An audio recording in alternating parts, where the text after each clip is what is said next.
Bonjour chers amis de mon cœur, nous sommes de retour avec une autre lecture humble du livre des esprits, un livre écrit par Allan Kardec, par les esprits.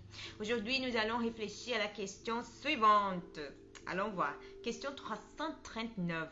Le moment de l'incarnation est-il accompagné d'un trouble semblable à celui qui a lieu à la sortie du corps? Réponse. Beaucoup plus grand et surtout plus long. À la mort, l'esprit sort de l'esclavage. À la naissance, il y rentre. Question 340. L'instant où un esprit doit s'incarner, est-il pour lui un instant solennel? Accomplit-il cet acte comme une chose grave et importante pour lui? Réponse. Il est comme un voyageur qui s'embarque pour une traversée périleuse et qui ne sait s'il ne doit pas trouver la mort dans les vagues qu'il affronte. Alors, il y a un texte au-dessous de Kardec.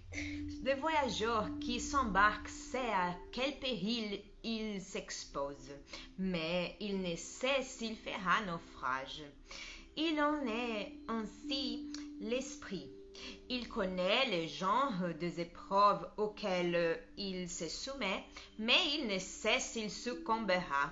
De même que la mort du corps est une sorte de renaissance pour l'esprit, la réincarnation est pour celui-ci une sorte de mort, ou plutôt d'exil et d'éclaustration. Il quitte le monde des esprits pour le monde corporel, comme l'homme quitte le monde corporel pour le monde des esprits.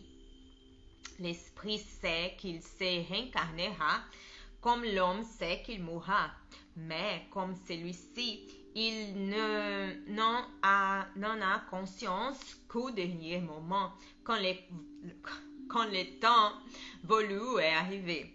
Alors, à ce moment suprême, les troubles s'emparent de lui, comme chez l'homme qui est à l'agonie, et ces troubles persistent jusqu'à ce que la nouvelle existence soit nettement formée.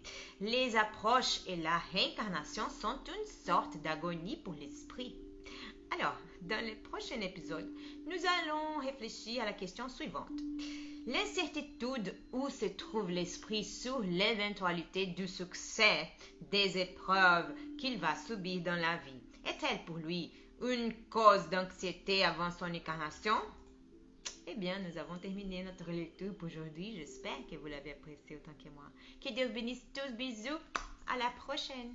Au revoir.